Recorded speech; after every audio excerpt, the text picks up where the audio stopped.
Welcome back to Another World Audiobooks. Thank you guys for tuning in. As always, I'm so appreciative of every single listener. Thank you to all the people checking out the podcast on YouTube as well. No matter where you're listening, I'm just grateful that you're here, because otherwise it would just be me talking to a microphone, and that would be weird. So I hope you guys are enjoying the book. Let's get right into it. Without further ado, I give you the next chapter of Sense and Sensibility.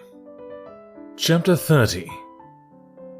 Mrs. Jennings came immediately to their room on her return, and without waiting to have her request of admittance answered, opened the door and walked in with a look of real concern.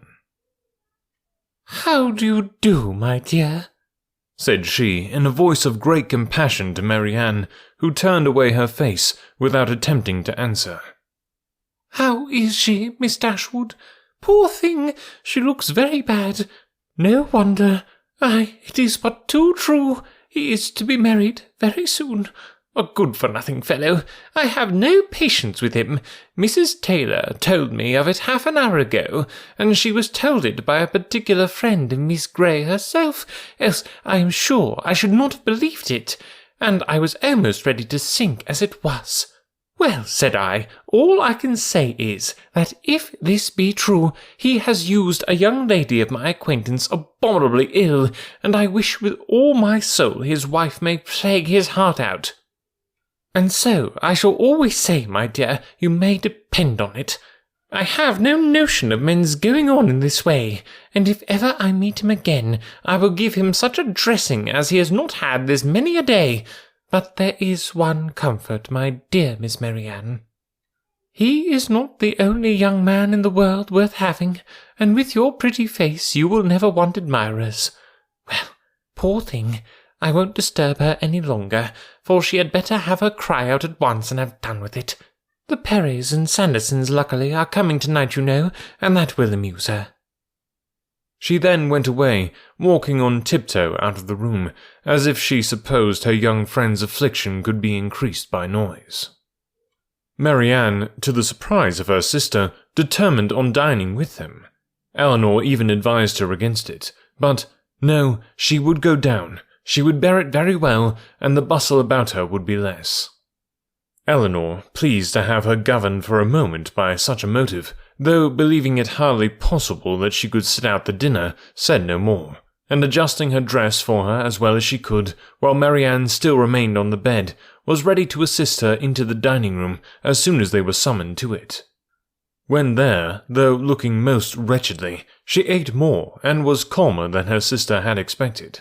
Had she tried to speak, or had she been conscious of half of Mrs. Jennings' well-meant but ill-judged attentions to her, their calmness could not have been maintained, but not a syllable escaped her lips, and the abstraction of her thoughts preserved her in ignorance of everything that was passing before her.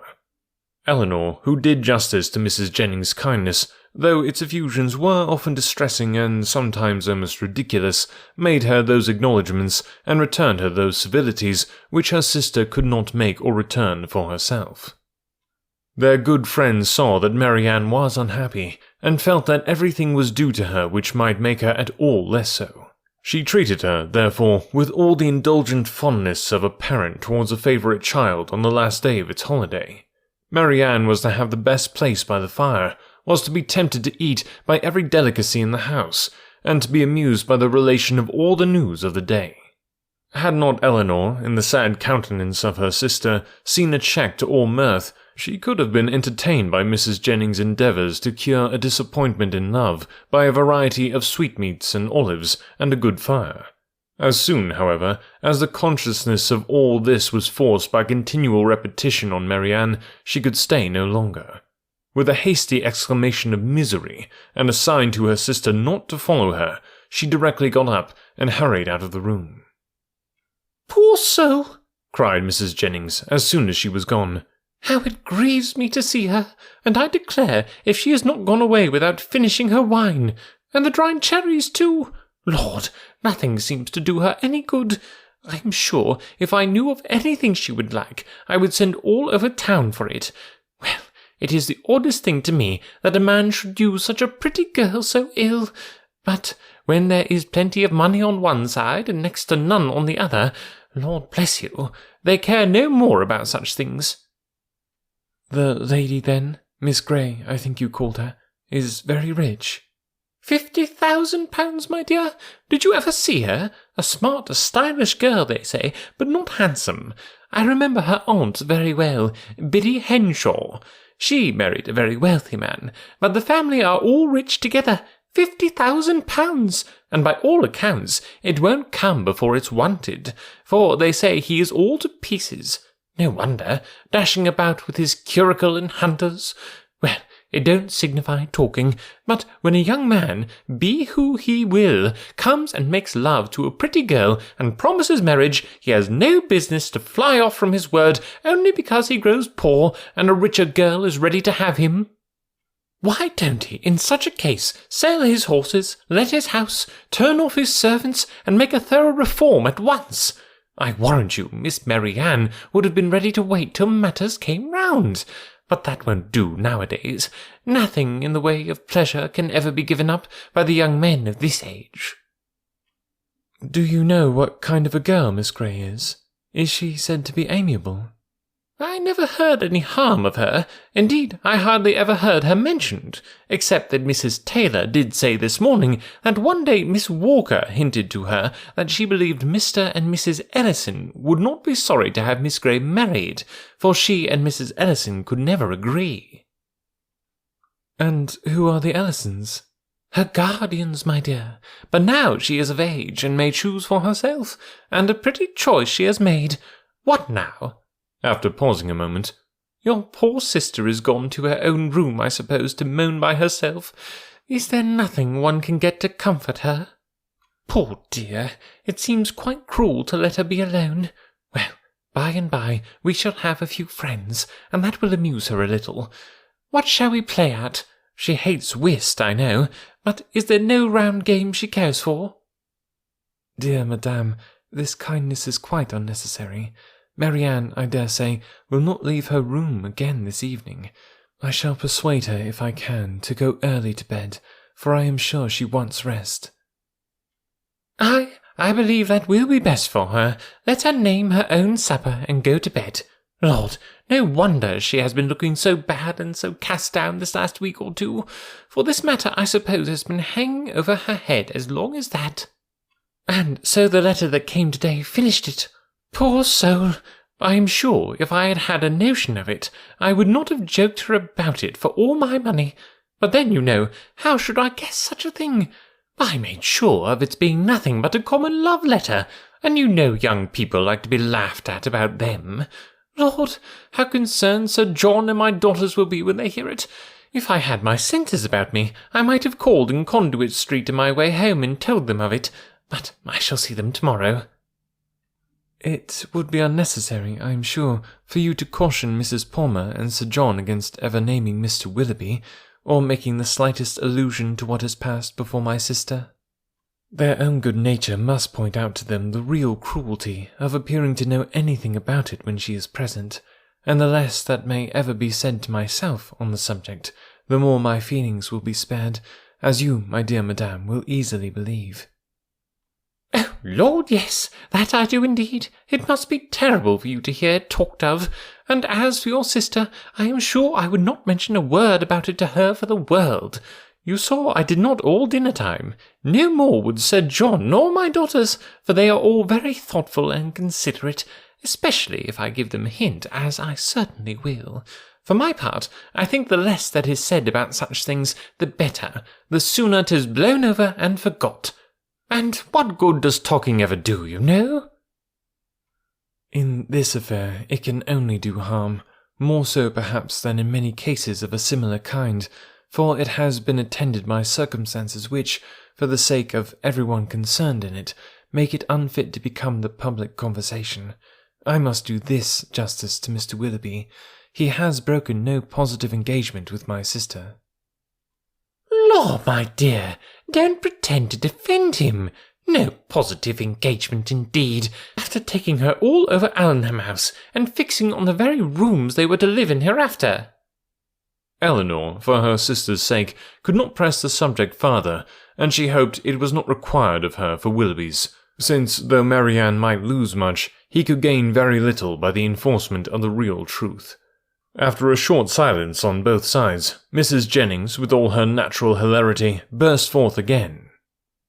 Well, my dear, 'tis a true saying about an ill wind, for it will be all the better for Colonel Brandon. He will have her at last. Ah, that he will. Mind me now, if they aren't married by midsummer.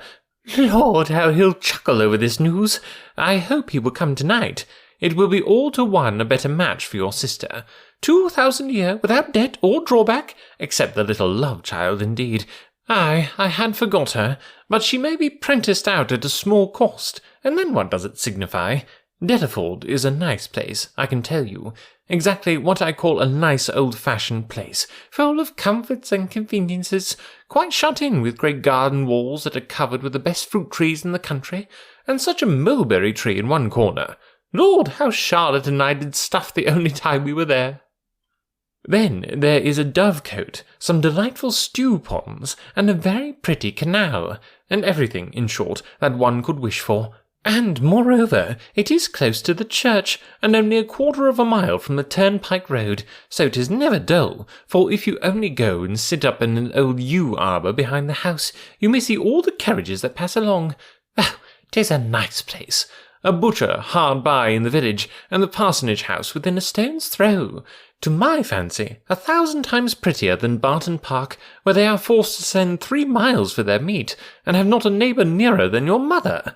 Well, I shall spirit up the Colonel as soon as I can. One shoulder of mutton, you know, drives another down, if we can but put Willoughby out of her head.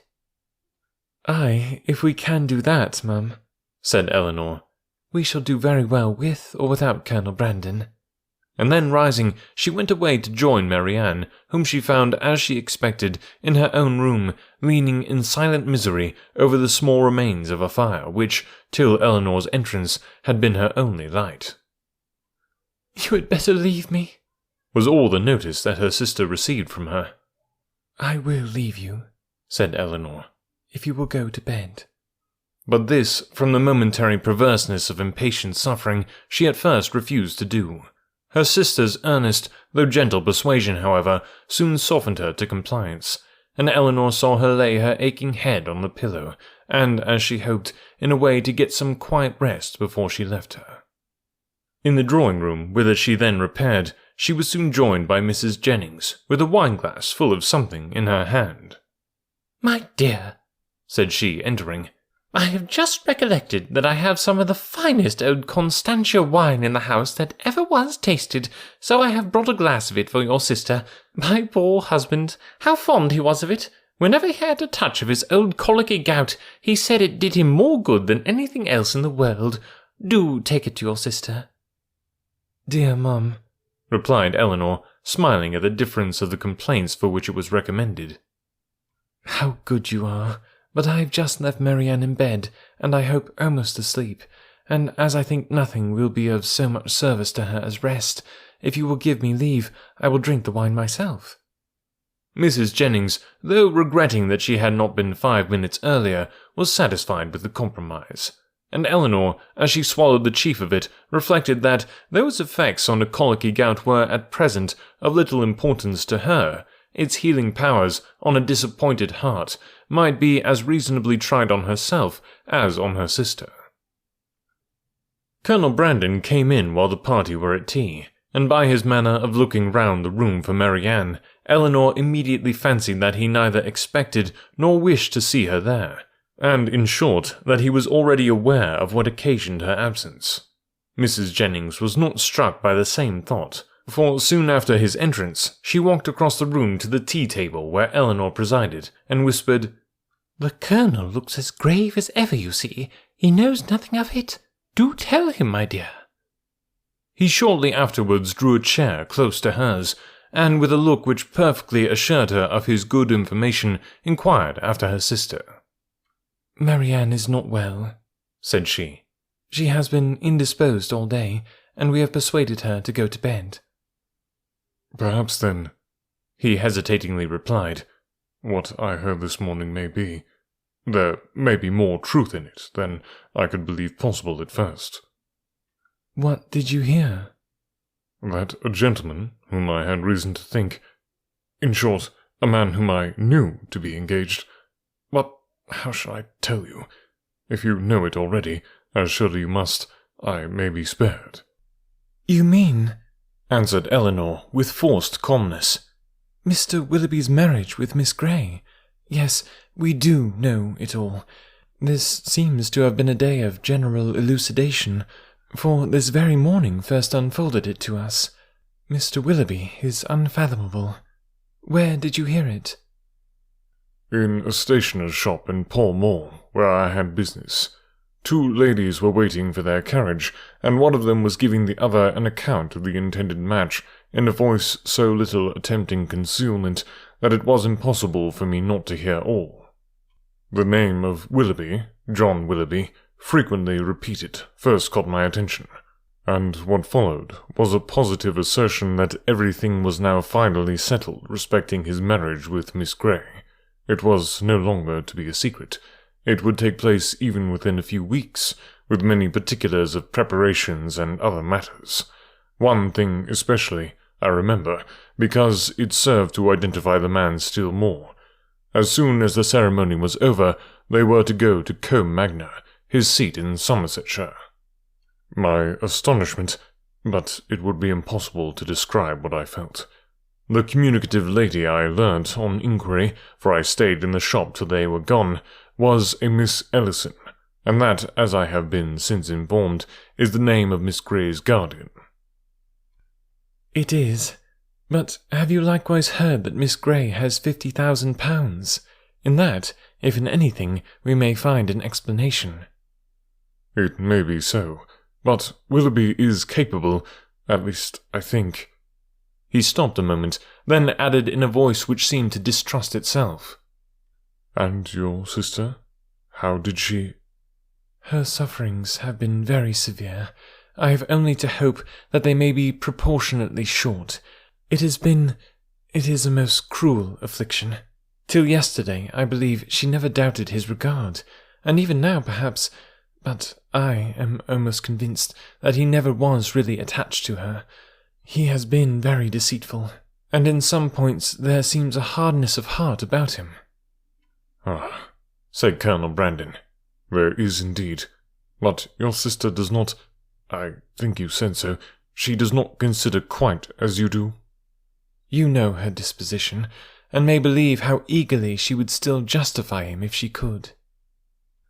He made no answer, and soon afterwards, by the removal of the tea-things and the arrangement of the card parties, the subject was necessarily dropped.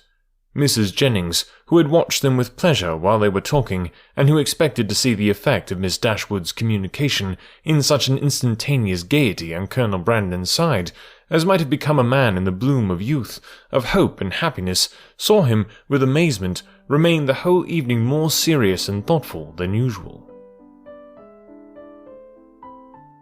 Poor Marianne, broken heart. What's she gonna do? I guess you'll have to come back next week to find out. Thank you guys for listening, and most of all for sharing the podcast. I know I mention this all the time, but it bears repeating, because the only way that this podcast works is if I get your help in just spreading the word. So if you know somebody who would enjoy a free audiobook, and let's be honest, who wouldn't enjoy having a free audiobook? I don't know anybody, and I doubt you know anybody either, so that means that you do know people that would enjoy a free audiobook, and if that's the case, then I need your help in spreading the word about this podcast to them. So if you can do that, that just makes all the difference in the world, because that is the best way to discover a new podcast, is having somebody tell you about it. So if you like this podcast, if you could just do a quick post on your social media, or just tell one friend about the podcast, that would just mean the world to me, and I would so appreciate it. That's how we grow, and that's how I continue to be able to bring you these episodes every week. And I would like to get it to where I'm doing longer episodes, so I just need you to help me spread the word. And if you do feel led to do it, then I definitely appreciate all the patrons, the people who support the podcast monetarily. If you want to do that, you can go to anotherworldaudiobooks.com. I'm actually thinking about giving patrons an ad-free version I hate having to run ads on the podcast because I don't enjoy having ads on my podcasts that I listen to. But it's just it's the model, that works for this. So I am definitely looking at potentially putting ad-free versions of the podcast and maybe intro and outro free versions as well. So you don't have to listen to me rant before and after the podcast. So running that through my head, let me know if that's something that you would find worthwhile. I'd love to hear from you. anotherworldaudiobooks@gmail.com. Thanks guys for listening, and we'll catch you next week.